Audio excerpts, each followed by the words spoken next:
कुलचरणकमलभ्यो नमः। श्रीगुरुदेवाय नमः। श्रीमते निम्बार्गचारे नमोस्तुते। सच्चिदानन्दरूपाय विशोधपत्यादिहेतवे तापत्राय विनाशाय श्रीकृष्णाय वयं नमः।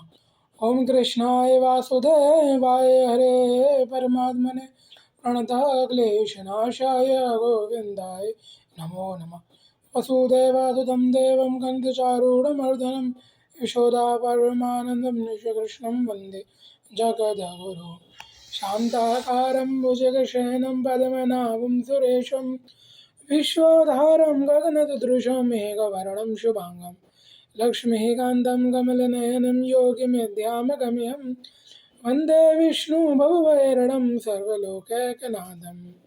श्री राधा मेरी स्वामिनी, मैं राधे तेरो दास, जन्म जन्म मोहे दीजियो स्वामिनी अपने चरणन को वास।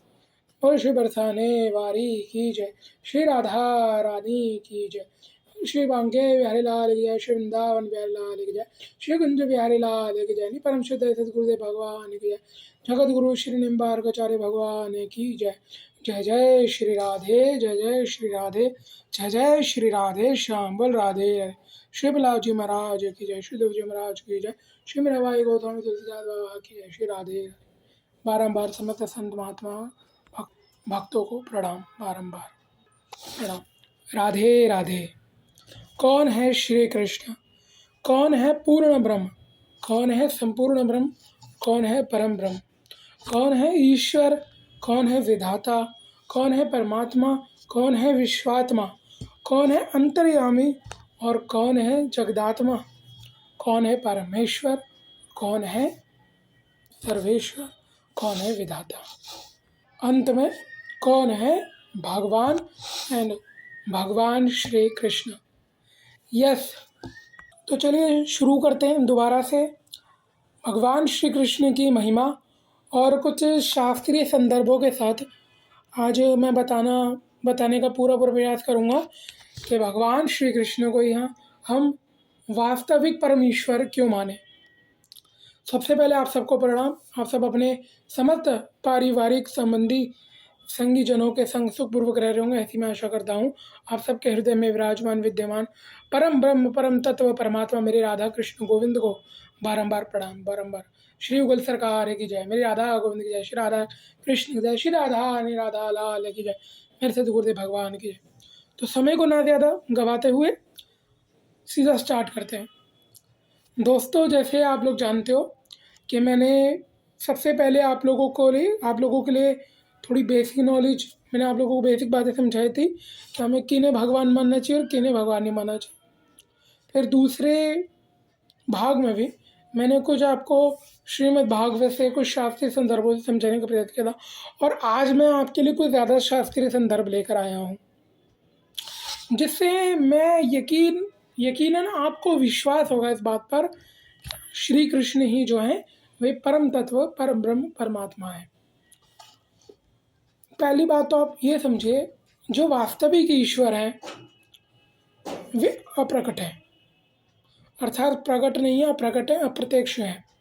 और अप्रकट अप्रत्यक्ष परमात्मा को ही कुछ तथाकथित लोग जो है कई बार निराकार मान लेते हैं, जिसके चलते वे शास्त्र को ज़्यादा समझने की कोशिश नहीं करते कि कौन से शास्त्र में कहाँ भगवान के लिए क्या बात कही गई है, क्या नहीं कही गई है, इसको समझने का प्रयास नहीं करते। दोस्तों, पूर्ण परमात्मा पूर्ण परमेश्वर भगवान के लिए अनंत बातें हैं। भगवान के लिए कहा जाता है कि अगर पूरे विश्व को भी समुद्र बना लिया जाए, पूरे विश्व के समुद्रों को स्याही बना ली जाए, सारे विश्वों को कलम बना ली जाए और पूरी धरती को कॉपी बना ली जाए, और स्वयं लिखने वाली माता सरस्वती, स्वयं गणेश जी और शेष हो, स्वयं भगवान शिव हो, तब भी भगवान श्री कृष्ण की महिमा, राधा रानी की महिमा संपूर्णता से गाई नहीं जा सकती। वह ऐसी महिमा है, महामही महिमा जो राधा कृष्ण की है, उसे स्वयं ब्रह्मा और शिव आदि देवता भी आज तक संपूर्ण रूप से जान पाए ना समझ पाए। शास्त्र कहते हैं श्री कृष्णम की माम परम तत्व न जाने कोई, कि आज तक अभी जिस समय में मैं बोल रहा हूँ वर्तमान में, भगवान श्री कृष्ण को अनंत काल से अनंत काल तक कभी कोई ना जान पाया, ना आगे जान पाएगा। यानी कि अनंत काल से अभी तक कोई नहीं जान पाया, और आगे अनंत काल तक कोई भी रात भगवान को पूर्णतः जान नहीं पाएगा। वे संपूर्ण होते हुए अनेक बार अप्रकट लीलाएं भी करते हैं, और प्रकट लीलाएं जो भगवान की शास्त्रों में वर्णित और जो भगवान की अप्रकट लीलाएं होती हैं वो किसी एक को समझ में आती है, लेकिन जो प्रकट लीलाएं होती हैं वो केवल उनको समझ में आती है जिसको भगवान स्वयं समझाए, स्वयं जनाए। श्री रामचरितमानस में श्री वाल्मीकि जी कहते हैं भगवान से कि हे राम, हे प्रभु, आपको केवल जान ही हो सकता है जिसे आप स्वयं जना दे। जान ही तुमहु जनाई। आपको केवल वही जान सकता है जिसको अब केवल आप जना दे, और उतना ही जान सकता है जितनी आपकी इच्छा होगी। पहली चीज़ जानेगा वही जिसे आप स्वयं चाहते हो, ये मुझे जान जाए। भगवान जिसके विषय में केवल इतना सोच रहे थे ये मुझे जान जाए, उसके जीवन में ज्ञान रूपी प्रकाश का उद्घाटन होना आरंभ हो जाता है। उसके चारों ओर केवल ज्ञान ही ज्ञान रह जाता है, यत्र नेत्र और कुछ नहीं रह जाता। दूसरी बात, कितना जानेगा ये भी भगवान के ही हाथ में है। तो इसलिए जो लोग निराकार आदि या कथा कथित भगवान के विषय में अन्यत्र कुछ कुछ बकवाद करते हैं, बोलते रहते हैं, सच मानी तो उनको शास्त्र के विषय में कोई ज्ञान ही नहीं है, क्योंकि ना उन्होंने कभी शास्त्र को पढ़ा है, ना समझा है, ना जाना है, ना उनके पास कोई पारंपरिक सद्गुरु हैं जो उन्हें समझा सके। जैसे स्वामी गोस्वामी तुलसीदास जी हुए, रामानंदाचार्य हुए, श्री रामानुजाचार्य हैं, श्री निम्बार्क भगवान, श्री चैतन्य महाप्रभु, ये इन सद्गुरुओं से जो संप्रदाय आरंभ हुए, और उनके अब जितने भी आचार्य हैं, जितने भी शिष्य हैं, वही अच्छे से शास्त्रीय संदर्भों को, शास्त्रीय विधान को, शास्त्रीय ज्ञान को हमें समझा सकते हैं। और संसार में जितने भी वैष्णव संप्रदाय हैं, केवल उन संप्रदायों से जुड़कर ही हाँ आप लोग निश्चित वास्तविक ईश्वर के विषय में सब जान सकते हैं, अन्यथा कहीं और नहीं जान सकते। मैं किसी की निंदा नहीं करूंगा, लेकिन हाँ सच भी यही है, केवल वैष्णव संप्रदाय को छोड़कर तथाकथित जितने भी आज समाज में संप्रदाय बने हुए हैं जो निराकार को मानते हैं, वो लोग स्वयं तो भटके हुए हैं, वो दूसरों को भी भटकाते हैं। अगर एक व्यक्ति को गलत ज्ञान हो जाए और उसके 1000 फॉलोअर हो जाए तो वो खुद तो भटकता ही है, खुद तो गलत मार्ग पे चलता ही है, दूसरों को भी चलने के लिए अग्रसर कर देता है। यही पाप पुण्य की है। जहाँ पाप होता है वहाँ व्यक्ति सहज झुक जाता है, जहाँ पुण्य होता है कई बार वहाँ पर उसके हृदय में पुण्य को देख के आम आ जाता है, तो पुण्य की ओर ज़्यादा नहीं जाता। जैसे आर्टिफिशियल मार्केट में लोग ज़्यादा भीड़ दिखेगी आपको हमेशा, वहाँ ज़्यादा लोग होते हैं, लेकिन रियल गोल्ड जो शोरूम होते हैं, रियल गोल्ड जो शॉप्स होती हैं, वहाँ पे 2-4 ही लोग दिखेंगे। जो अधिक धन वाले होते हैं, अधिक धन संपत्ति वाले, वो असली लेते हैं, और जिनके पास उतनी धन संपत्ति नहीं होती तो वो क्या करते हैं, आर्टिफिशियल लेते हैं। उसी तरह पुण्यदायक लोग सदा सच्चे संतों के पास जाते हैं, और जो जिनके हृदय में कलयुग का निवास है वो ऐसे ही तथाकथित जो लोग जो स्वयं भगवान बनना चाहते हैं ना, उसी के पास ज़्यादा लोग दिखेंगे, क्योंकि वो बात ईश्वर की नहीं करता, वो बात भगवान की नहीं करता, क्योंकि यदि वो भगवान की बात करेगा ना तो लोग उसे ईश्वर कैसे मानेंगे। इसलिए वो कृष्ण की बात नहीं करता, राम की बात नहीं करता, गोविंद की बात नहीं करता, शिव की बात नहीं करता, हनुमान की बात नहीं करता। वो करता है देखो भाई जो हूँ मैं हूँ, मुझे ही मान लो। कुछ दिन तक वो निराकार की बात बता बता के ब्रह्म आता रहेगा, फिर थोड़े दिन बाद स्वयं को ही भगवान घोषित कर देगा, और फिर उसके अज्ञान में उसकी बातों में साधारण भोले भाले लोग आ जाते हैं। अब जिन्हें पता ही नहीं है भगवान कहते किन्हें हैं, जो ये जानता ही नहीं है कि भगवान होते कौन है, भगवान कहते किन्हें, भगवान शब्द का अर्थ क्या है, भगवान के अवतार किन्हें कहते हैं, भगवान के अवतार कौन से होते हैं, जिन्हें भगवान नहीं पता, भगवान के अवतारों के विषय में नहीं पता, वो ऐसे ही किसी भी तथाकथित बाबा को भगवान मान लेते हैं। और आजकल इस समय प्रेजेंट टाइम में अगर देखा जाए तो इतनी ज़्यादा मूर्खता वाली बातें क्या कहें। अब जिसे देखो कोई किसी को भी भगवान मान रहा है, किसी भी बाबा को मान रहा है, कोई थोड़ा सा जादू करके दिखा देगा ना उसे भगवान मान लेगा। आप लोग समझ लीजिए मैं किसकी ओर इशारा कर रहा हूँ, यही सच है। लेकिन आपको एक बात बताऊँ, भगवान को भगवान कहते हैं, बाबा नहीं कहते। भगवान वो कर सकते हैं जो कोई जादूगर नहीं कर सकता, कोई चमत्कारी नहीं करके दिखा सकता। भगवान गिरिराज पर्वत उठा सकते हैं, जो हर किसी जादूगर की बस की बात नहीं है। भगवान समुद्र के बीच में अपना राजमहल बसा सकते हैं। भगवान महाभारत के युद्ध बिना किसी शस्त्र के अकेले जीत सकते हैं। तीनों लोगों पे विजय पाने वाले भयंकरकारी राक्षस का वध अकेले कर सकते हैं।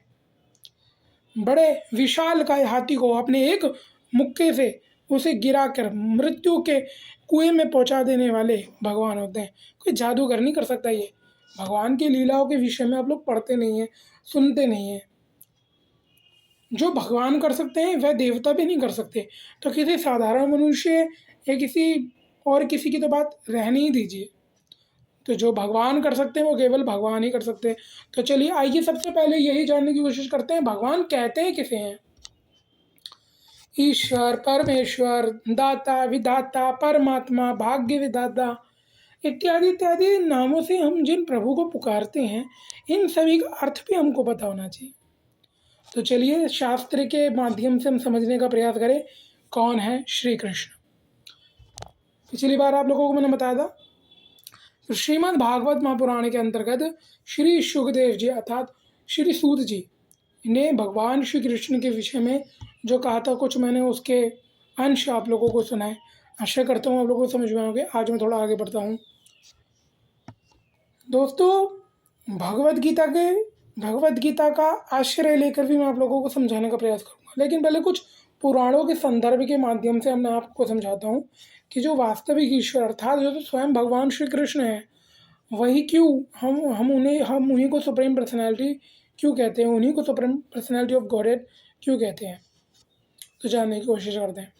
सबसे पहले पद्म पुराण के अंदर भगवान शिव माता पार्वती अर्थात जो उनकी पत्नी है अर्धांगिनी, कौन, हमारी माता जगदम्बा, माता पार्वती, वे उनसे कहते हैं, भगवान शिव स्वयं कहते हैं, देखिए किसी और की बात नहीं बता रहा हूँ, किसी साधारण संत की नहीं, मैं देवों का देव महादेव भगवान शंकर की। और मेरी बात पे यकीन ना है तो आज ही पद्म पुराण खरीद के ले आइएगा, उसे पूरा पढ़िएगा, आपके आगे खुल जाएंगे। आप लोग शास्त्र पढ़ेंगे ना तो पता चलेगा कितना कुछ है वहाँ पे भगवान के। कई बार होता है हम लोग श्री कृष्ण को जानते ही कितना है, बस श्री कृष्ण के विषय में कितना ज्ञान है, क्या मानते हैं, कितना जानते हैं, सिर्फ यही एक दो बात हमको पता है। श्री कृष्ण माखन चोरी करते थे, श्री कृष्ण गोपियों को छेड़ते थे, श्री कृष्ण ये, श्री कृष्ण बहुत ज़्यादा कुछ नहीं। पर क्या आपको ये भी पता है कि श्री कृष्ण ने अग्नि का पान कर लिया था, श्री कृष्ण ने जल में नदी में जाके कालिया नाग का वध किया था, तो कालिया नाग को मार के भगा दिया था? नहीं पता होगी। बहुत सारी बातें हैं जो भगवान के विषय में केवल पढ़ने से, सुनने से, सदगुरु के आश्रय में बैठ के उनसे मार्गदर्शन लेने पर पता चलती हैं। और माता पार्वती के जो सबसे बड़े गुरु हैं वो स्वयं भगवान शिव ही हैं, जिनके बराबर में तीनों लोगों के गुरु बैठे हैं। भला उन्हें यत्र अन्यत्र कहीं और जाने की क्या ज़रूरत है। जरा सोचिए, मेरे घर में ही अगर दुनिया के सबसे बड़े साइंटिस्ट या कोई सबसे बड़े प्रोफेसर बैठे हों, तो भला मैं बाहर किसी स्कूल में किसी उसमें क्यों जाऊंगा। तो इसलिए शिव जी कहते हैं, एको शास्त्रम देवकी पुत्र गीतम, एको देवो देवकी पुत्र एवो, एको मंत्रस्य तस्य नामानि यानि, कर्मापि एकम तस्य देवस्य सेवा। श्री भोलेनाथ जी कहते हैं, शिव जी कहते हैं, महादेव कहते हैं, हे पार्वती, इस संसार में एक ही शास्त्र, एक ही देव, एक ही मंत्र और एक ही सेवा है। और वह क्या है? सर्वप्रथम ये समझो कि एक ही शास्त्र है देवी, देवकी पुत्र गीतम, अर्थात मेरे परम पूजनीय परम शुद्ध सद्गुरुदेव भगवान का नाम भगवान श्री कृष्ण के इसी नाम पर पड़ता है, इसलिए मैं क्षमा करें भगवान, देवकी ये नाम ना लेके मैं यशोदानंदन कहूँगा। तो जो ये यशोदानंदन भगवान श्री कृष्ण है, मंत्र में देवकी आया है, परंतु मैं यशोदानंदन कह रहा हूँ क्योंकि मेरे परम पूजनीय परम शुद्ध सद्गुरुदेव भगवान का नाम देवकी नंदन है, इसलिए गुरुदेव क्षमा करें, निम्बार्क भगवान। क्योंकि हमारा जो देखिए, हमारे सनातन धर्म में ना गुरु का नाम लेने की आज्ञा नहीं है। गुरु का नाम लेने का वर्जित है, क्योंकि महान शख्सियतों को हम नाम लेके नहीं, केवल आप श्री कह के पुकारते हैं। इसलिए मैं आगे बोलता हूँ। तो जो यशोदानंदन है, अर्थात जो यशोदा के ये पुत्र हैं, ब्रज में जो लीला करते हैं वृंदावन में, इनके मुख से जो गीता का वाचन हुआ है, जिन्होंने अर्जुन को सुनाया, वही एकमात्र शास्त्र है देवी। और हे पार्वती, एक ही देव हैं, वे कौन हैं? वे भगवान श्री कृष्ण हैं। यशोदा के पुत्र जो हैं, जो नंद नंदन कहलाते हैं, वे श्री कृष्ण हैं। तो सबसे पहले तो आप ये समझिए कि भगवान यशोदा नंदन, नंद नंदन वसुदेव, वो भगवान लीला में जब आए, तो भगवान ने जब लीला प्रकट करी, तो लीला में किसी के पुत्र हो गए, किसी के भ्राता हो गए, किसी के पति हो गए, तो किसी के पिता हो गए। वास्तविक में भगवान भगवान है, वे सबके स्वामी अंतर्यामी परमात्मा है, वे सबके परम पिता हैं, वही सबके एकमात्र दाता विधाता हैं, सबके सबके स्वामी हैं, सबके अधिपति हैं। उनके अन्यत्र ना हमारा कोई सत्य माता पिता है, वही सत्य माता पिता हैं। परंतु जब लीला में वही भगवान आ जाते हैं, तब किसी के पिता हो जाते हैं, किसी के पुत्र हो जाते हैं, किसी के पति हो जाते हैं, किसी के भाई बहन हो जाते हैं। तो इसलिए इसमें संदेह मत कीजिएगा, श्रद्धा कीजिएगा। भगवान जब जब लीला के लिए प्रकट होते हैं, तो अपनी संपूर्ण लीलाओं को, जिससे उनके भक्त मोहित होके उन्हीं के गुण गाए, ऐसी लीलाओं को प्रकट करते हैं। और देखिए, भगवान की लीलाएं, चाहे वो भगवान श्री राम की लीलाओं, भगवान श्री कृष्ण की लीलाओं, उनको समझना इतना भी सरल नहीं है। अगर आपको समझना है तो आपको बहुत पढ़ना पड़ेगा। आप समझिए, बहुत भगवान के विषय में बहुत पढ़ना पड़ेगा, बहुत, तब जाकर आप लोग को समझ पाएंगे। इसलिए गुरु की आवश्यकता पड़ी है कि हमें ज़्यादा पढ़ना नहीं पड़ता, गुरु स्वयं कृपा करके बहुत कुछ हमें बता देते हैं। बहुत कृपा होती है गुरुदेव भगवान की। गुरुदेव कई बार ऐसे ऐसे रहस्य और ऐसे ऐसे गोपनीय तत्व भी समझा देते हैं जो शास्त्र में बहुत कम वर्णित है, बहुत छिपाए गए। राधे श्याम। तो चलिए आगे बढ़ते हैं। शिव जी कहते हैं एक ही शास्त्र है, अर्थात एक ही ज्ञान तत्व है, एक ही वेद है, वो है गीता। और श्रीमद् भगवद गीता के विषय में मैं कभी आपको फिर समझाऊंगा। एक ही देव हैं, अर्थात एक ही ईश्वर। वेद में देखिए, ऋग्वेद के अंदर ये मंत्र आया है, एको ब्रह्म द्वितीयो नास्ति, कि एक ही ईश्वर है, उस एक ईश्वर के अतिरिक्त दूसरी किसी और की सत्ता नहीं है। भगवान गीता में यही कहते हैं अर्जुन से कि मत्ता परतंत्र नान्य चिकिंतित अस्ति धनंजया, कि है अर्जुन, मेरे अतिरिक्त कोई परम तत्व नहीं है, मेरे अलावा, मेरे सिवा कोई दूसरा इस जगत का स्वामी नहीं है, मेरे सिवा कोई इस जगत का ईश्वर नहीं है, एक मैं ही परमात्मा परम तत्व हूँ, मेरे अतिरिक्त किंचित मात्र, यानी कि एक कण के बराबर भी कोई इस जगत में मेरे अतिरिक्त दूसरा कुछ है ही नहीं, कोई है ही नहीं। जो हूँ मैं ही हूँ, देवताओं के रूप में, जीवों के रूप में, पशु पक्षी के रूप में, हर जीव जंतु के रूप में, वायु के रूप में, अग्नि के रूप में, पृथ्वी आकाश, हर तत्व के रूप में, यत्र तत्र सर्वत्र केवल मैं ही मैं हूँ। मत परतंत्र नान्य चिकिंतित अस्ति धनंजया, किंचित मात्र मेरे अतिरिक्त कोई नहीं है, कण के समान कोई मेरे अतिरिक्त नहीं है। भगवान बहुत बड़ी बात कहते हैं, मत्ता परतंत्र। और आगे एक बात और कहते हैं कि बीजम्माम सर्वभूतानम विद्यते पार्थ सनातनम, के इस जगत का जो सनातन बीज है वो मैं हूँ। भगवान ने जब विराट स्वरूप का दर्शन अर्जुन को कराया, तो अर्जुन ने उसमें दर्शन करके अर्जुन को विश्वास हुआ कि हे कृष्ण, आप ही आप हो सब जगह, आपके अतिरिक्त कोई दूसरा नहीं है, आप ही परम ब्रह्म हो, आप ही संसार रूपी वृक्ष के रूप में हो, और आपके ही शिखाएं, शाखाएं, डाली, पत्ते, हम सब जीव जंतु हैं। मैं आपको बार बार प्रणाम करता हूँ। तो कौन है? भगवान है। एको मंत्रस्य तस्य नामानि यानि। आगे शिव जी कहते हैं एक ही मंत्र है। अब ये मंत्र कौन सा है? मंत्र भगवान के वैसे बहुत सारे हैं, लेकिन एक मंत्र, शिव जी सदा राम नाम का जप करते हैं। शिव जी के लिए राम नाम है, मेरे लिए राधा नाम है। जो मेरे संप्रदाय का गुरु स्वरूप जो मंत्र है वो युगल महामंत्र कहलाता है। राधे कृष्ण कृष्ण कृष्ण राधे राधे, राधे श्याम श्याम श्याम राधे राधे। तो जिन जिन वैष्णव संप्रदायों में जो उनकी गुरु परंपरा के अनुसार जो मंत्र चलता आ रहा है पीढ़ी दर पीढ़ी, जो परंपरा से चलता आ रहा है, वही सब वैष्णवों को जो उनके गुरु द्वारा उन्हें प्रदत्त हुआ है उसी को एक मंत्र मानना चाहिए और संपूर्ण निष्ठा, प्रेम, विश्वास के साथ, भक्ति के साथ, भाव के साथ, दृढ़ विश्वास के साथ उस मंत्र का जाप करना चाहिए। भगवान श्री राम रामायण में कहते हैं माता सफरी से कि मंत्र जाप मम दृढ़ विश्वास। मेरी चौथी भक्ति, भगवान अपनी नवदा भक्ति में समझाते हैं कि मेरी एक भक्ति क्या है, दृढ़ विश्वास। मंत्र जाप मम दृढ़ विश्वासा, के हे माते मेरी एक भक्ति यही है, केवल साधक कुछ ना करे, मेरे मंत्र का, मेरे नाम का जो उसे गुरु द्वारा प्रदत्त हुआ है उसका जाप करे। लेकिन ध्यान रखिएगा, गुरु के द्वारा दिए गए मंत्र को ही इस ब्रह्मांड का अंतिम, प्रथम और अंतिम मंत्र मान के चलिए। वेद का भी सभी शास्त्रों में, उपनिषदों में, और वही एक मात्र है। और वो जितनी जल्दी काम करता है ना हमारे जीवन में, वैसे आपका जब जो मन करे आप उसे जप सकते हैं। हरे राम राम राम हरे हरे, कृष्ण कृष्ण। तो राम राम कृष्ण कृष्ण, शिव आदि, विष्णु आदि, कोई भी मंत्र हो, चाहे दुर्गा माता का हो, गणेश जी का हो, हनुमान जी, कोई भी देवी देवता का हो, लेकिन जब तक गुरु द्वारा प्रदत्त ना हो, जब गुरु के द्वारा प्रदत्त हो जाए तो फिर वही मंत्र हमारे लिए सबसे बड़ा महामंत्र होता है जो हमारा कल्याण करेगा। फिर सदा पूरी निष्ठा और भक्ति के साथ उसी मंत्र का जाप करना चाहिए। तो चलिए समय को व्यर्थ ना गंवाते हुए आगे बढ़ते हैं।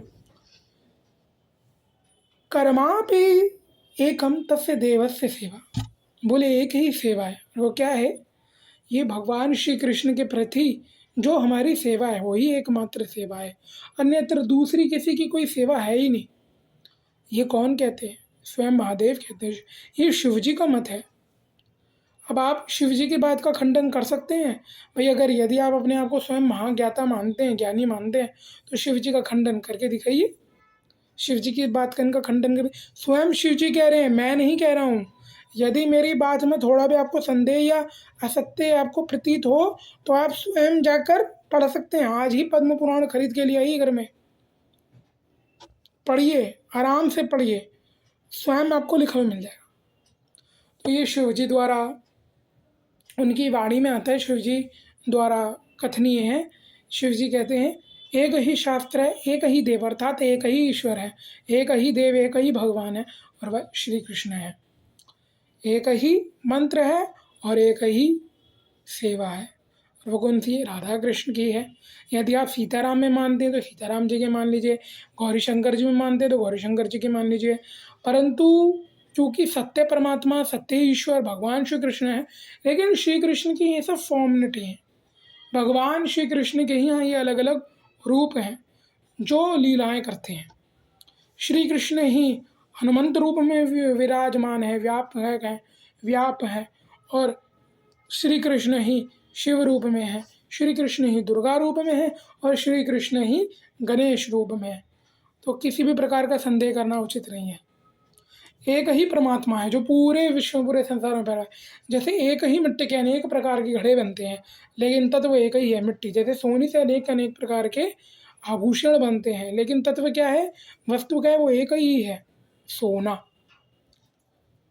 एक ही परमात्मा सब जगह पूजित है, दूसरा कोई नहीं है। जो वृंदावन में मंग के बिहारी पूजे जा रहे हैं ना, जो श्री कृष्ण पूजे जा रहे हैं, वही भगवान श्री कृष्ण केदारनाथ में पूजे जा रहे हैं, वही बद्रीनाथ जी में पूजे जा रहे हैं, वही के अमरनाथ में पूजे जा रहे हैं, वही द्वारकाधीश में है, वही जगन्नाथ जी में है, वही वेंकटेश्वर देव से में है, वही पंढरपुर में है विट्ठल नाथ जी के नाम से। भगवान ने अपने आप को पूरे विश्व में अलग अलग रूपों में केवल विराजमान कर रखा है। वही कहीं पे देवी के रूप में है, वैष्णो देवी के रूप में है, वहीं कहीं पे ज्वाला देवी के रूप में है, कहीं जगदम्बा के रूप में है।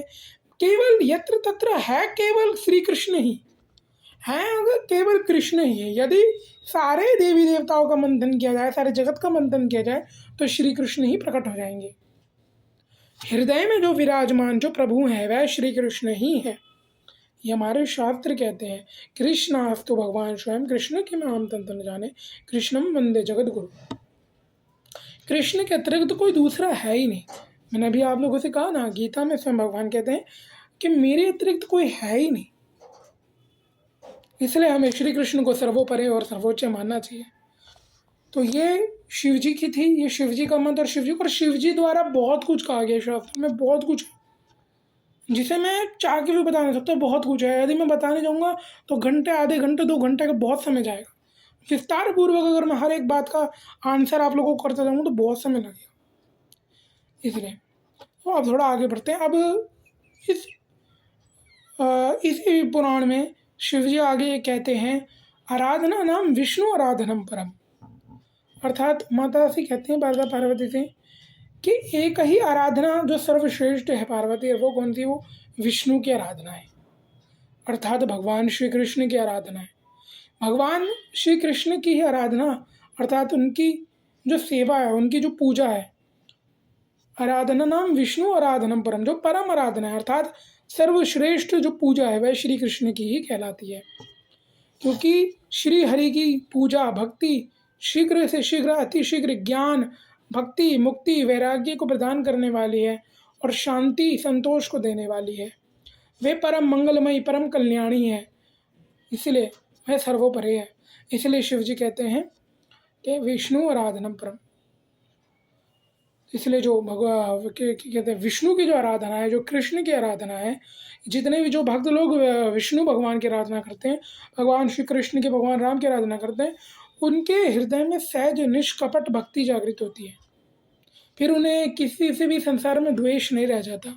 वे सबके प्रति समभाव के साथ जीते हैं, सबको राधे राधे कहते हैं, राम राम कहते हैं, अपनी मस्ती में रहते हैं, किसी से कोई लेना देना नहीं, किसी से कोई शिकायत नहीं, कोई गुंजाइश नहीं, केवल अपने आनंद में, अपने मस्त, अपने भजन भक्ति में लीन रहते हैं, और इन्हीं को सच्चे संत कहते हैं। आराधना नाम विष्णु आराधनम परम।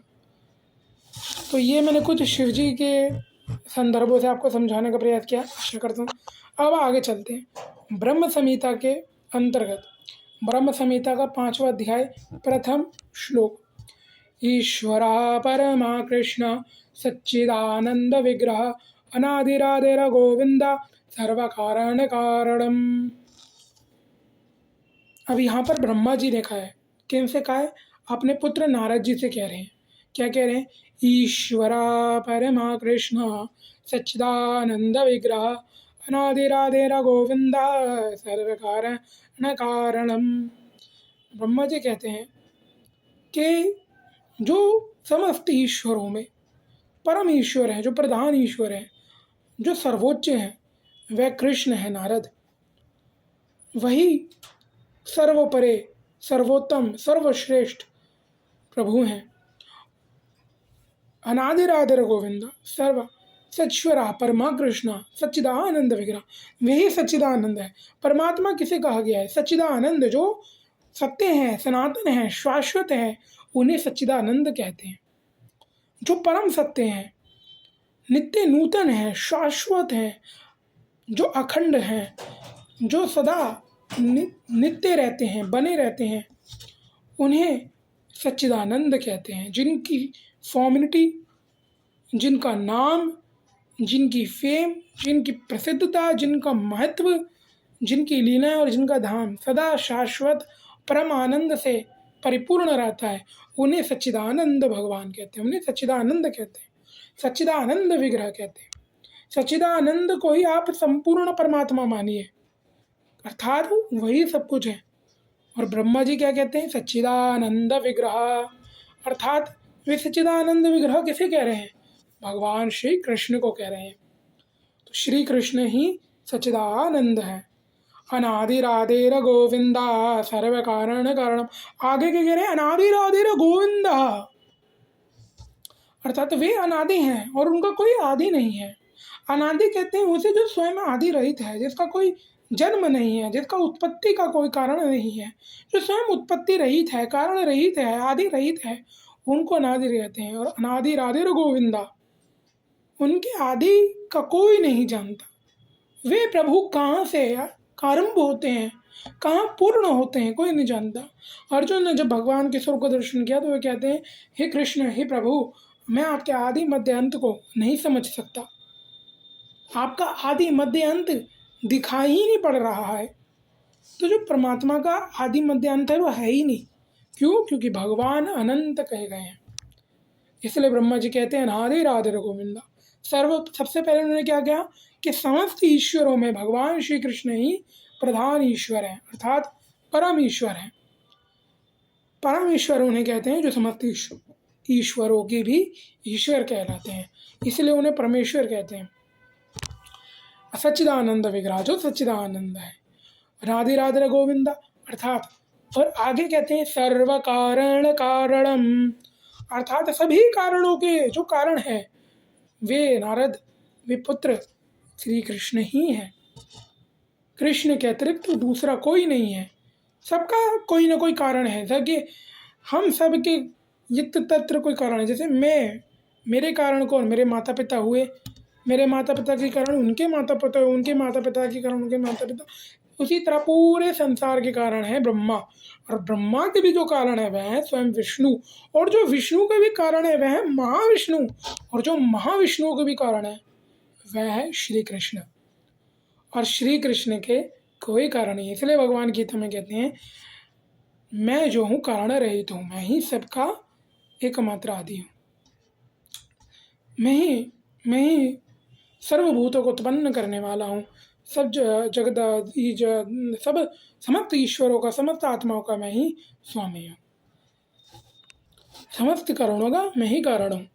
इसलिए ब्रह्मा जी यहाँ कहते हैं सर्व कारण कारणम गोविंद माधव आदि पुरुषम तम मम भजामि। और कहते हैं कि उन आदि पुरुषोत्तम परमेश्वर भगवान का मैं क्या करता हूँ, भजन करता हूँ। मेरे पास और कोई काम नहीं भैया, मैं से उन आदि पुरुष का गोविंद माधव आदि पुरुषम, किसको का जो गोविंद हैं, मैं उन सच्चिदानंद परब्रह्म प्रभु परमात्मा श्री गोविंद के चरणों में बारंबार प्रणाम करता हूँ, नतमस्तक होता हूँ और आदि पुरुष गोविंद का भजन करता हूँ, मम भजामि। तो ये था तो ये ब्रह्मा जी का कथन है जो ब्रह्म संहिता में, और बहुत कुछ है। ब्रह्म संहिता पूरा ब्रह्मा जी की वाणी से भरा पड़ा है, और वहाँ केवल श्री कृष्ण ही श्री कृष्ण की महिमा है। पद्म पुराण में शिव जी, और केवल इन्हीं ग्रंथों में नहीं, अन्यत्र जहाँ जितने भी ग्रंथ हैं, चाहे विष्णु पुराण ले लो, शिव पुराण ले लो, इत्यादि आदि सब जगह शिव जी ब्रह्मा जी की वाणी भरी पड़ी है, और वो एक एक ही प्रति है केवल श्री कृष्ण के प्रति। रामचरितमानस में भी जितनी भी रामायण है उनमें जो शिव जी के द्वारा जो कहा गया है वह सब कुछ श्रीहरि को अर्पित होता है। श्रीहरि के अतिरिक्त, श्री कृष्ण के अतिरिक्त दूसरा कोई नहीं है। भगवान श्री कृष्ण ही परम तत्व परमात्मा है, यह हमारे शास्त्र हमें समझाते हैं। वही परम शक्ति है, वही परम ब्रह्म है, वही परमात्मा है, वही सबको उत्पन्न करने वाले, सबको प्रकट करने वाले, सबकी रचना करने वाले, सबकी रक्षा करने वाले, और अंत में सबका संहार करने वाले भी वही है। वही तीनों के एकमात्र, इस जगत की तीन ही लीला है, रचना रक्षा प्रलय, जो तीनों को करने वाले कृष्ण ही है। विनाश के हेतु भी विश्वोत्पत्ति आदि है, तो वेतापत्र विनाशाय श्री कृष्णाय वेयम नमः। इस जगत की उत्पत्ति, स्थिति और प्रलय के भगवान श्री कृष्ण ही कारण है, वही बताए गए हैं। तो यहाँ ब्रह्मा जी का, अब यहाँ पर कुछ मैंने आपको शिव जी के माध्यम से शिव जी का संदर्भ दिया, और यहाँ मैंने ब्रह्मा जी का संदर्भ दिया कि ब्रह्मा जी भी क्या कहते हैं कि मैं श्री उन आदि पुरुष गोविंद को भजता हूँ। अब ऐसे ही आगे अब थोड़ा और बढ़े, तो अब हम भगवान शब्द के विषय में जानते हैं। भगवान कहते कैसे? सबसे पहले आप लोग ये समझिए कि हम हर समय कहते हैं भगवान भगवान भगवान, लेकिन भगवान कहते कैसे हैं? कि कभी हमने ये जानने की कोशिश करी भगवान ये जो नाम है इसका अर्थ क्या है? तो चलिए जानते हैं। विष्णु पुराण के अंतर्गत ये आया है कि जो पराशर ऋषि हैं वे ये बतलाते हैं कि जो भगवान है ये 6 ऐश्वर्यों से परिपूर्ण होता है। अर्थात भग शब्द का जो अर्थ है विष्णु पुराण में ऐश्वर्य बताया गया है, ईश्वर्य वीर्यस्यते, कि ये जो भग का जो अर्थ है वे ऐश्वर्य बनता है, यानी कि सुप्रीम एबिलिटी। तो जो और उस ऐश्वर्य को जो स्वीकार करते हैं उसे वान कहलाते हैं। जब हम किसी ऐश्वर्य को, किसी एबिलिटी को स्वीकार करते हैं, अपने अंदर उसको समाहित करते हैं, तो उसे वो वान कहलाता है। जैसे आप लोगों ने सुना होगा ना, बुद्धिवान, विवेकवान, क्षमवान, क्षमतावान, शक्तिवान, बलवान, हिम्मतवान, ये आपने सुना होगा है ना, संस्कारवान, संस्कृतिवान, राष्ट्रवान, भक्तिवान, मातृवान, पितृवान, भ्रातृवान, भक्तिवान एंड भक्तवान, भगवान। ये आपने सुना। तो ये वान शब्द अंत में आता है ना, तो कभी आप लोगों ने इस विषय पे विचार किया कि वान शब्द का अर्थ क्या है? नहीं किया होगा। चलिए मैं आपको बताता हूँ। वान शब्द का अर्थ होता है जब हम किसी ऐश्वर्य, किसी एबिलिटी, किसी क्वालिटी को अपने अंदर जब स्वीकार करते हैं, उसको अपना लेते हैं, तब वो वान कहलाता है। और भगवान 6 ऐश्वर्यों को परिपूर्ण मात्रा में स्वीकार करते हैं जो भगवान के अंदर है, और उनको वान करने के लिए, उन्हें अपनाने के लिए भगवान को भगवान कहते हैं। भग अर्थात ऐश्वर्य, तो भगवान शब्द का अर्थ ऐसे भी बनता है ऐश्वर्यवान। कहते हैं ना, अरे देखो ये बहुत ऐश्वर्यवान है, अर्थात बहुत धनवान है, इसके पास बहुत धन है। वान कहते हैं जिसके पास वो चीज़ परिपूर्ण मात्रा में बहुत है, जिसकी सीमा, जिसकी कमी नहीं हो सकती इसको बिल्कुल भी, उसके पास कोई सीमा ही नहीं है उसकी, सीमावान। तो वान शब्द का अर्थ होता है जो उसे अपने अंदर स्वीकार करता है, जिसके पास वो होती है, जिसके पास उसकी कमी नहीं होती, उसे वान करना कहते हैं। तो ऐश्वर्यवान, भगवान शब्द का अर्थ है ऐश्वर्यवान। और ऐश्वर्यवान, अब ऐश्वर्य कौन से? 6 ऐश्वर्यों से ऐश्वर्यवान भगवान बनते हैं, जिसके चलते उन्हें भगवान कहते हैं। अब वे कौन कौन से ऐश्वर्य हैं? प्रथम है तो कौन से हैं? ज्ञान, शक्ति, वैभव, सौंदर्यता, त्याग, अंत में दया। तो ये 6 ऐश्वर्य भगवान के कहलाते हैं, जो भगवान के अंदर संपूर्ण रूप से परिपूर्ण मात्रा में है, अनंत मात्रा में, जिसकी भगवान के अंदर जो गति है, जो सीमा है, वो अनंत है, जिसका कहीं तक कोई अंत नहीं है।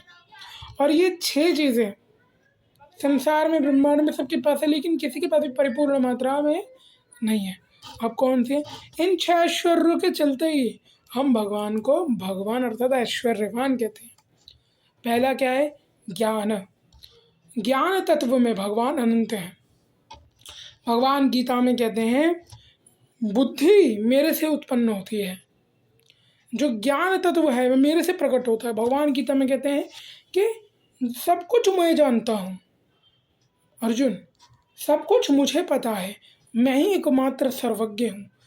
सर्वज्ञ का अर्थ होता है जो सब जानता है, जिसे हर एक विषय का ज्ञान है। ऐसा कोई भी एक आप व्यक्ति बताइए संसार में जिसे हर चीज़ का ज्ञान हो।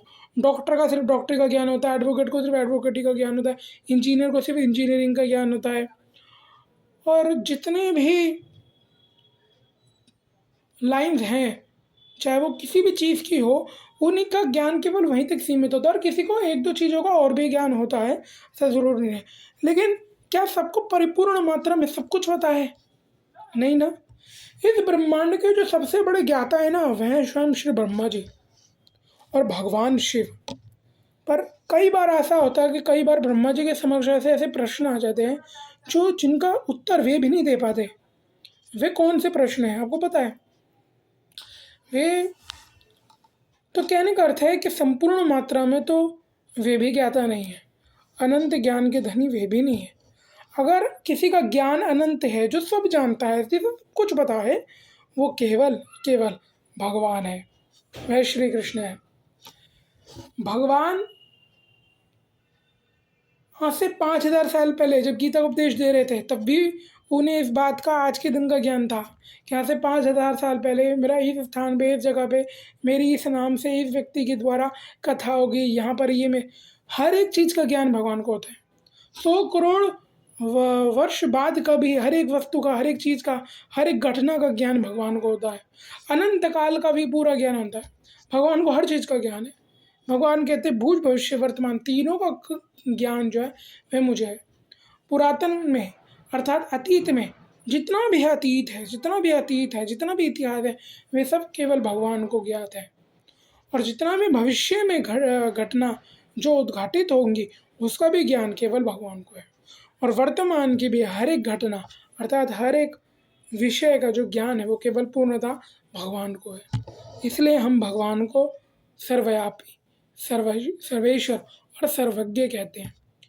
वे सर्वज्ञ हैं, वे सर्व जानते हैं, जो सब जानता है। ऐसा कोई नहीं जिसे सब कुछ पता हो, लेकिन केवल भगवान है, केवल मेरा गोविंद है, मेरे गोविंद है, मेरा गोविंद है, मेरा श्याम सुंदर है, जिसे सब पता है।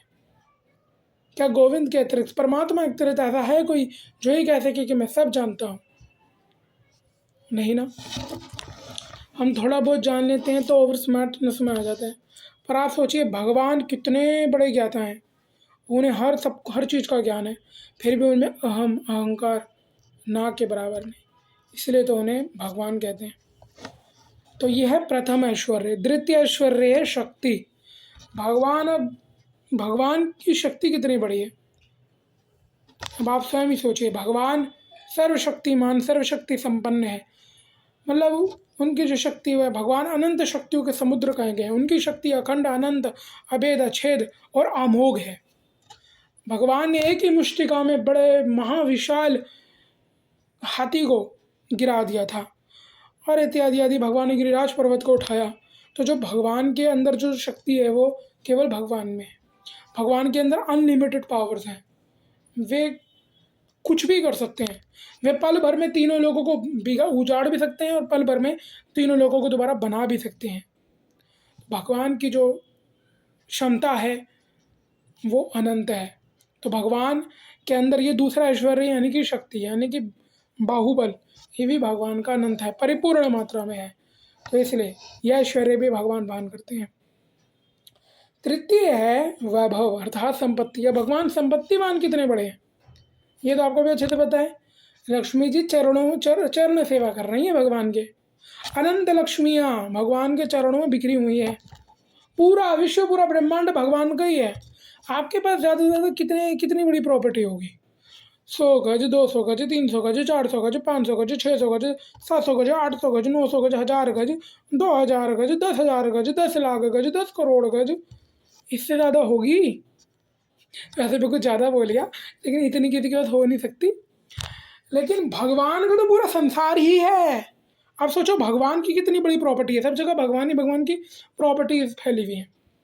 पूरा विश्व, पूरा तीनों लोग, पूरे ब्रह्मांड, केवल यही नहीं, सारा ये जितने भी अनंत कोट ब्रह्मांड है भगवान के। तो भैया संपत्ति में भी भगवान की कोई प्रॉब्लम नहीं, संपत्ति में भी भगवान सबके बाप है। भगवान से अधिक धनवान कोई नहीं है। स्वयं लक्ष्मी माँ जिनकी चरण सेवा कर रही है, भला उन्हें किसी और चीज़ की क्या आवश्यकता पड़ेगी। चतुर्थ सौंदर्यता। और सौंदर्यता तो ऐसी जिन्होंने स्वयं निराकार की उपासना करने वाले श्री सुखदेव जी के हृदय के बलात्, जिनके चित्त का हरण कर लिया हो, ऐसी सौंदर्यता, मधुरता जिनके स्वभाव में है, जिनका स्वरूप अवर्णनीय है, जिनकी रूप माधुरी भी अनंत है, भगवान के स्वरूप का कोई वर्णन नहीं है। आपको बताऊं मैं कृष्ण कितने सुंदर हैं? चलिए, शास्त्र में एक जगह ऐसा वर्णन है, जितनी भी ये विश्व की कन्याएं हैं, अर्थात विश्व की जितनी भी सुंदरता है स्त्री की, जितने भी संसार में सुंदरता है महिलाओं की, उन सारी सुंदरता को जब एक जगह इकट्ठा किया जाता है तब स्वर्ग की एक अप्सरा बनती है। अप्सरा समझते ना, स्वर्ग की। और जो देवलोक की, कौन, यहाँ बड़े बड़े हमारे महापुरुषों ने तो यहाँ तक गए, ये जितने भी, जैसे एक विश्व सुंदरी की तुलना आपके कीचड़ में नहाने वाली सुवर्णी से कर नहीं सकते, उसी प्रकार आप स्वर्ग की किसी भी अप्सरा से विश्व की, या ये जो आजकल घूमती हैं, ये जो लोग अपने आप को विश्व सौंदर्य नहीं मानती हैं, इनके साथ आप कर नहीं सकते। स्वर्ग की अप्सरा के एक नाखून के बराबर भी सुंदर नहीं है कोई जगत में। पूरी जगत की जो सुंदरता है, जब उसको एक जगह इकट्ठा किया जाए तब जाके एक अप्सरा स्वर्ग की बनती है। और जब स्वर्ग की सारी, मतलब जितनी भी अलौकिक अप्सराएं हैं, उन सबको जब एक जगह इकट्ठा किया जाता है तब जाकर एक उर्वशी आदि जो श्रेष्ठ अप्सराएं होती हैं, थोड़ी जो प्रधान अप्सरा होती हैं और भी बड़ी श्रेष्ठ, क्योंकि वहाँ भी एक साधारण अप्सरा होती है, एक थोड़ी असाधारण होती है। जैसे उर्वशी एक असाधारण है जो समुद्र मंथन में से निकली थी, तो उर्वशी आदि जो महान श्रेष्ठ अप्सराएं होती हैं, तब जब सारी स्वर्ग की अप्सराएं इकट्ठा होती हैं साधारण, उनकी जो सौंदर्यता होती है उन सब की सौंदर्यता से एक उर्वशी आदि श्रेष्ठ अप्सरा की उत्पत्ति होती है, रचना होती है। और जब ऐसी करोड़ों करोड़ों करोड़ों करोड़ों पूरे ब्रह्मांड की ऐसी जब सभी समस्त अप्सरा को जब एक जगह इकट्ठा कर लिया जाता है, तब जाके इनकी जो सौंदर्यता होती है उस सौंदर्यता से भगवान की एक गोपी तैयार होती है। कौन? भगवान की एक भक्त है, उसकी जो सौंदर्यता होती है वो कैसी होती है? सारी जब ब्रह्मांड की जितनी भी अलौकिक और सर्वश्रेष्ठ उर्वशी समान जितनी भी अप्सराएं होती हैं, उनकी जो सौंदर्यता होती है, उनकी संपूर्ण सौंदर्यता से तब जाके एक गोपी का निर्माण होता है। और जब संपूर्ण गोपियों को एक जगह इकट्ठा किया जाता है, तब सभी करोड़ों करोड़ों गोपियों को एक जगह जब इकट्ठा किया जाता है और जब उनकी सौंदर्यता को एक जगह एकत्रित किया जाता है, इकट्ठा किया जाता है, तब उन सबकी सौंदर्यता से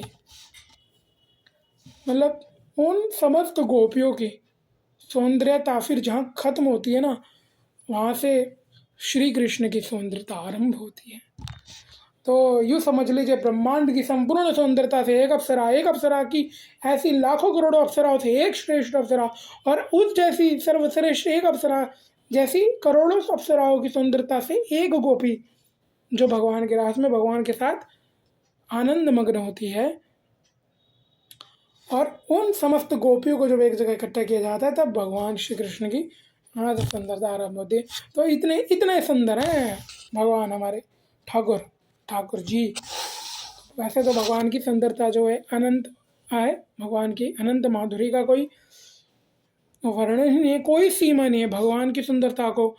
अगर मैं सचमुच ही अगर मैं गोविंद की सुंदरता, उसकी मधुरता का बोलने जाऊंगा तो सोचिए, वृंदावन के लता पता वृक्ष भी गोविंद को, कृष्ण को देख के बेहोश हो जाते हैं, जिसका दर्शन करके वायु का वेग रुक जाता है, जिनका दर्शन करके जल की धारा स्तंभ हो जाती है, वृक्ष चलना बंद कर देते हैं, वृक्ष को जो है हिलना बंद कर देते हैं, वह है कृष्ण। किनका दर्शन करके? कृष्ण का। कृष्ण के रूप माधुरी का दर्शन करके ही सहज जो आकर्षित हो जाते हैं। भगवान श्री कृष्ण के इस नाम का अर्थ ही सर्वाकर्षण है। श्री कृष्ण का अर्थ क्या है? जो सर्वाकर्षणकारी है, सर्वाकर्षित, सर्वाकर्षण है, जो सबको सहज ही अपनी ओर आकर्षित जो कर लें, जिनकी सौंदर्यता, जिनका स्वभाव, जिनकी मधुरता, जिनकी लीला सबको जो अपनी ओर आकर्षित कर लेती है, वह श्री कृष्ण है। तो भगवान में यह ऐश्वर्य भी, तो भगवान का यह ऐश्वर्य भी जो अनंत मात्रा में है, तो इसलिए भगवान को हम महान सौंदर्यवान कहेंगे। अब पंचम जो ऐश्वर्य वह है, पांचवा जो ऐश्वर्य वह है त्याग। भगवान त्याग में भी सबसे आगे हैं। भगवान ने क्षण भर में, देखिए कितनी बड़ी प्रॉपर्टी, कितनी बड़ी द्वारिका को क्षण भर में छोड़ के वे अकेले वन में चले गए। और जब कंस का वध करना था, तब परा प्रेम के धनी शिव ब्रजवासियों को से अलग उन्हें होना पड़ा। मतलब भगवान त्याग में भी सबसे आगे, तो भगवान के अंदर त्याग की भी जो एबिलिटी है वो सबसे टॉप की है। अब है क्षमा, यानी कि दया। भगवान दयालु कैसे हैं ये शायद मुझे बताना ना पड़े, ये तो आप किसी से भी पूछेंगे वो भगवान की दया के विषय में। कृष्ण का अर्थ है करुणा, कृष्ण करुणा निधानम। कृष्ण की जो दया है, गोविंद की जो दया है, मेरे ठाकुर की, मेरे गोविंद की, मेरे गोपाल की, मेरे श्याम सुंदर की, वो दया का भी कोई अंत नहीं है, दया का सागर है वो। तो इसलिए दया भी। तो ये 6 ऐश्वर्य, देखिए मैं और भी अच्छे से बता सकता था, समझा सकता था, और अभी जितना ज़्यादा बोलूँगा उतना वीडियो और लंबा होगा, इसलिए अभी थोड़े से में इतना ही। तो इन 6 ऐश्वर्यों को संपूर्ण रूप से पूर्णता, परिपूर्ण मात्रा में, अनंत मात्रा में जो अपने अंदर स्वीकार करते हैं वो भगवान कहलाते हैं। तो इन 6 ऐश्वर्यों के जो स्वामी हैं, जिनके अंदर ही परिपूर्ण मात्रा में वे ऐश्वर्यवान अर्थात भगवान कहलाते हैं। और भगवान कृष्ण को कहा गया है, इसलिए ही कृष्ण को हम परिपूर्ण भगवान के रूप में जानेंगे। तो कृष्ण ही भगवान है, जहाँ श्रीमद् भागवत में श्री सुखदेव जी हैं, श्री सुखदेव जी कहते हैं यन्ते चासुना पुंस कृष्णास्तु भगवान स्वयं, यते चांशकला पुंस कृष्णास्तु भगवान स्वयं। श्री सुखदेव जी कहते हैं हे परीक्षित, कृष्ण ही साक्षात परम, कृष्ण ही परम भगवान, अर्थात कृष्ण ही साक्षात भगवान है, कृष्ण ही भगवान है, कृष्ण के अतिरिक्त दूसरा कोई है ही नहीं। भैया सच्चे मानो जो है गोविंद है, ठाकुर है, बाकी कृष्णास्तु भगवान स्वयं, कृष्ण साक्षात भगवान है। जब सुखदेव जी महाराज की लीला का वर्णन करने चाहते तब परीक्षित को पहले सावधान कर दिया था कि परीक्षित अब पहले सावधान हो गए, मेरी ये बात सुन कि तू अब जिन प्रभु की लीला सुनने जा रहे ना, वो किसी साधारण व्यक्ति की लीला नहीं है, किसी मनुष्य किसी देवता की लीला नहीं है, वह किसकी लीला है, वह भगवान की लीला है। और भगवान योगेश्वर है, योगी पति हैं। तो आज के लिए इतना ही। आप सबको पुनः बारंबार नमन करके आशा करता हूँ कि आप लोगों को, देखिए मैंने अपनी ओर से जितना मैं विस्तार के साथ आप लोगों को समझा सकता था मैंने उतना ही समझाया। अब आगे हाँ अंत में मैं आप लोगों को एक बात और समझाऊंगा, आप लोगों को मैं और बताता हूँ कि दोस्तों भगवान श्री कृष्ण जो वास्तविक, वही वास्तविक ईश्वर भगवान है, उन्हीं से सारा जगत ब्रह्मांड प्रकट होता है और उन्हीं में ही प्रलय के बाद अंत में मिल जाता है। भगवान श्री कृष्ण से ही तीनों लोक समेत सारा ब्रह्मांड अर्थात अनंत जितने भी, जैसे ही भगवान अपने हृदय में संकल्प करते हैं, अपने मन में सोचते हैं कि विश्व की उत्पत्ति हो जाए, ब्रह्मांडों की उत्पत्ति हो जाए, उनके इतने संकल्प मात्र से ही ये जितने भी ब्रह्मांड जिनके अंदर हम बसे हुए हैं ये उत्पन्न हो जाते हैं। और फिर वो उनकी उत्पत्ति के लिए अर्थात उनके चलायमान के लिए तीन देवों को प्रकट करते हैं, ब्रह्मा विष्णु और शिव। ये जो त्रिदेव हैं, तीनों देव हैं, ये भी भगवान श्री कृष्ण से ही आते हैं। श्रीमद् भागवत के अंत में ही इस बात का ये बात समक्ष आई है कि श्री कृष्ण से ही तीनों देव ब्रह्मा विष्णु और महादेव अर्थात शिव जी जो हैं प्रकट होते हैं और फिर उन्हें भगवान श्री कृष्ण जो हैं सृष्टि की रचना रक्षा और प्रलय का दायित्व उन पर सौंप देते हैं। ब्रह्मा जी को रचना का, ब्रह्मा जी से कहते हैं अब निर्माण करो, आप बनाओ। विष्णु जी से रक्षा का कि आप इसका चलायमान करना अर्थात आप इसका पालन करना, और शिव जी को इसके संहार का कार्य देते हैं। और स्वयं श्री कृष्ण जो हैं इन तीनों देवों से परे सदा अपने धाम अपने भक्तों के संग सदा आनंद में रहते हैं और अपनी लीलाओं में ही युक्त रहते हैं। तो अब वैसे बहुत कुछ है, मैं अगली बार प्रयास करूँगा ब्रह्म वैवर्त पुराण से समझाने का, और किस प्रकार भगवान हर कैसे कौन कौन से ब्रह्मांडों को उत्पन्न करते हैं, कौन कौन से ब्रह्मांडों को उत्पन्न करते हैं, कौन कौन से ब्रह्मांडों के लिए किस प्रकार कितने देवी देवताओं को, किस किस को, और हर कल्प के आदि में किस किस के माध्यम से सृष्टि रचवाते हैं करवाते हैं, ये भी समझाने बताने का प्रयास करूँगा। अगर आज का ये video I know about it आप लोगों के लिए बहुत लंबा हो गया, लेकिन आज का ये अगर अच्छा लगा हो तो प्लीज़ लाइक कर देना, शेयर कर देना और कमेंट में आप बताइएगा कि आपका क्या विचार है, और आगे प्लीज़ शेयर कर दीजिएगा क्योंकि जो भी देखेगा उसकी नॉलेज बढ़ेगी और वह भगवान श्री कृष्ण की ओर वो भी अग्रसर हो सकेगा उनकी भक्ति की ओर। तो आज के लिए आप सब बस इतना ही। Please share, please like share and subscribe, comment, share कीजिए, लाइक कीजिए, कमेंट कीजिए और सब्सक्राइब कीजिए। धन्यवाद। राधे राधे।